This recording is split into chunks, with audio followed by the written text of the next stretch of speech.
Hello viewers আশা ৰাখিছো ভালে আছে আজি আপোনালোকলৈ আগবঢ়াবলৈ লৈছো ভূস্বৰ্গ কাশ্মীৰৰ কেইটিমান দৃশ্য সুচাই থাকিব এয়া ভাৰতবৰ্ষৰ অন্তৰ্গত জম্মু কাশ্মীৰৰ গাণ্ডাৰৱাল জিলাৰ সোণমাৰ্গ অঞ্চল এয়া কোকৰান ব্ৰিজ সোণমাৰ্গক দ্য মিডো অফ গোল্ড বুলিও কোৱা হয় সূৰ্য উদয়ৰ সময়ত সোণমাৰ্গৰ পথসমূহ সোণৰ দৰে উজ্বলি উঠে বাবে ইয়াক সোণমাৰ্গ বুলি কোৱা হয় সোণমাৰ্গৰ পৰা উচ্চ হিমালয়ৰ যি সৌন্দৰ্য উপভোগ কৰিব পৰা যায় সেয়া অতি বিৰল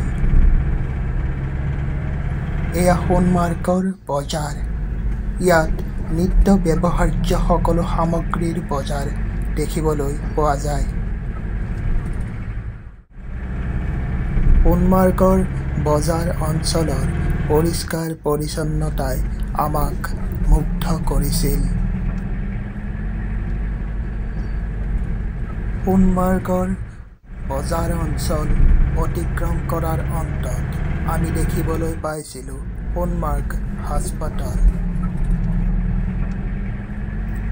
দূৰৈত দেখিবলৈ পাইছিলোঁ থাজিৱাছ গ্লেচিয়াৰ যাৰ সৌন্দৰ্যই আমাক বিস্ময় বিমোহিত কৰি তুলিছিল পথৰ দাঁতিত দেখিবলৈ পাইছিলোঁ সৰু বৰ বহুতো কাৰ্যালয় হোটেল আৰু ৰেষ্টুৰেণ্ট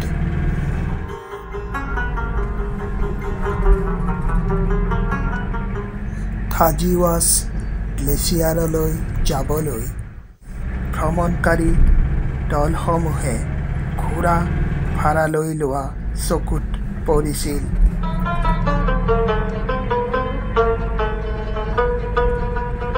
পথৰ দাঁতিত দেখিছিলোঁ হোটেল দ্য ভিষ্টা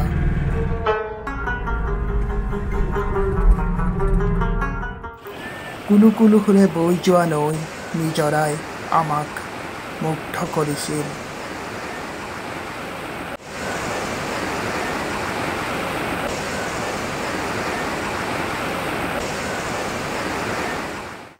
কাশ্মীৰী আপেলৰ গছবোৰে আমাক যেন হাত বাউলি মাতিছিল সেন্দুৰী আপেলবোৰ কোমল ৰ'দত জিলিকি উঠিছিল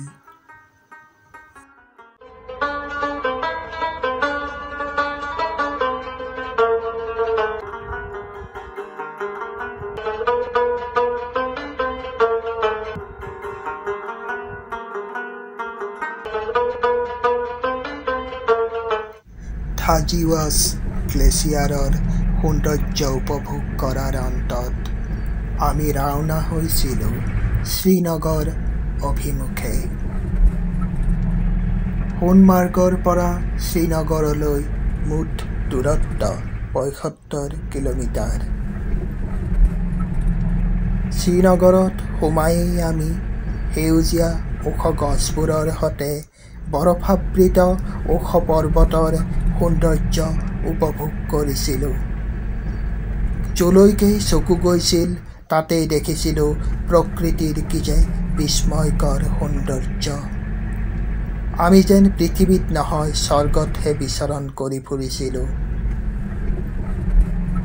আমি আমাৰ কাশ্মীৰবাসী গাড়ী চালকজনৰ সৈতে কিছু সময় শ্ৰীনগৰৰ প্ৰাকৃতিক সৌন্দৰ্য উপভোগ কৰিছিলোঁ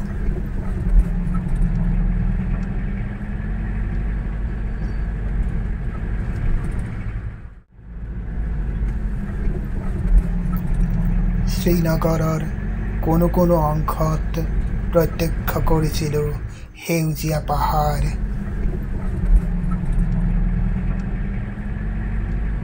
কোনো কোনো অংশত প্ৰত্যক্ষ কৰিছিলোঁ বৰফে ঢকা শুকুৰা পৰ্বতমালা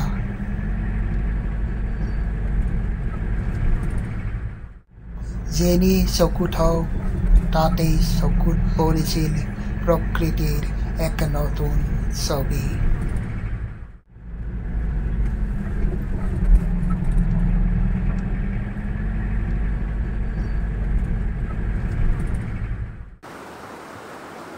আমি প্ৰত্যক্ষ কৰিছিলোঁ সিন্ধু নৈৰ বুৱতী জলধাৰ।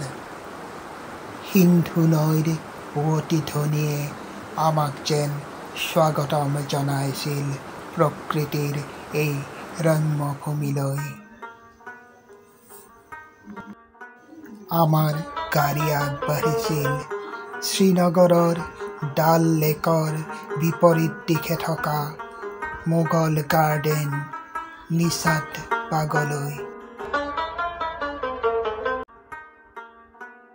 আমি প্ৰত্যক্ষ কৰিছিলোঁ ওখ পৰ্বতবোৰে যেন আকাশত ভাহি ফুৰা মেঘবোৰক চুমিব খুজিছিল আৰু শুকুলা মেঘবোৰে আঁতৰি পলাইছিল।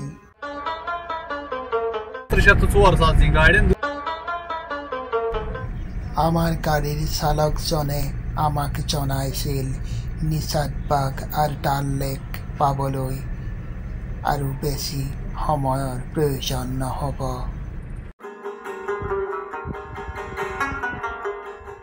মোগল গাৰ্ডেন নিষাদবাগৰ সৌন্দৰ্য উপভোগ কৰিবলৈ আমি উদ্গ্ৰীৱ হৈ উঠিছিলোঁ।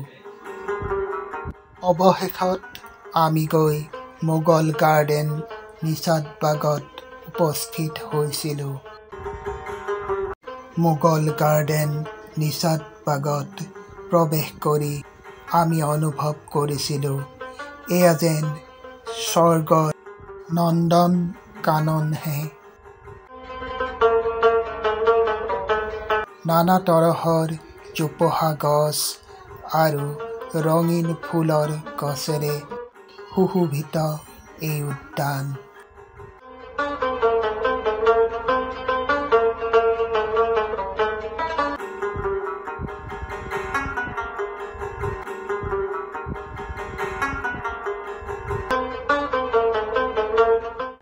খটখটি বগাই আমি উদ্যানখনৰ ওপৰ অংশ প্ৰত্যক্ষ কৰিবলৈ আগবাঢ়ি গৈছিলোঁ। কি যে অপৰূপ সৌন্দৰ্য এই উদ্যানখনৰ। মোগল গাৰ্ডেন নিষাদবাগৰ সৌন্দৰ্য উপভোগ কৰি এনে লাগিছিল যেন ওৰেটো জীৱন নিষাদবাগতেই কটাই দিম।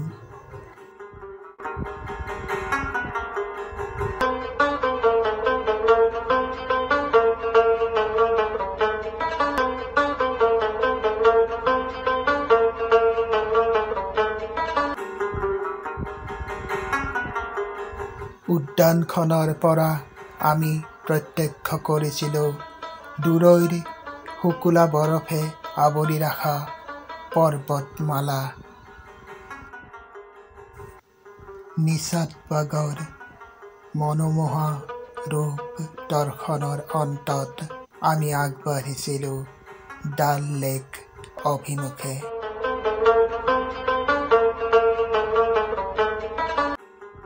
নিষাদবাগৰ বিপৰীত দিশতে দেখিবলৈ পোৱা যায় ডাল লেক।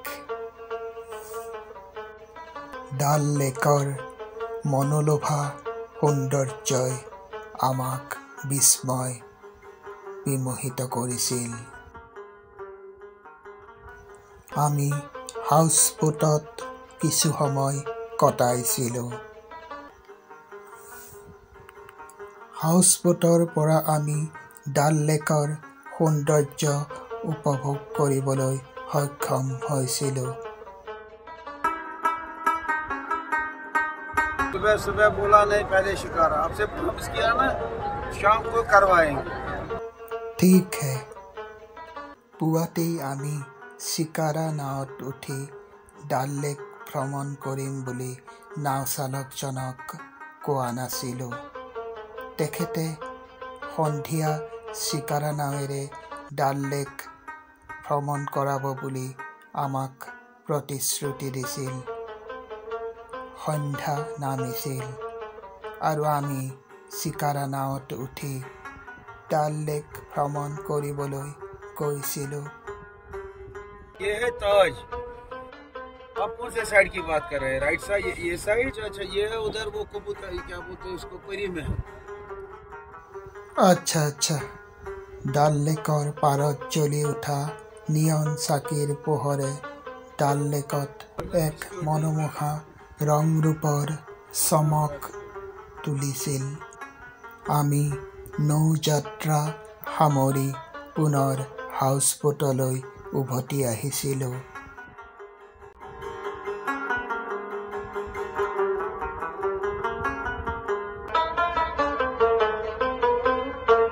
আশা ৰাখিছোঁ আজিৰ খণ্ডটি উপভোগ কৰি আপোনালোকে ভাল পালে।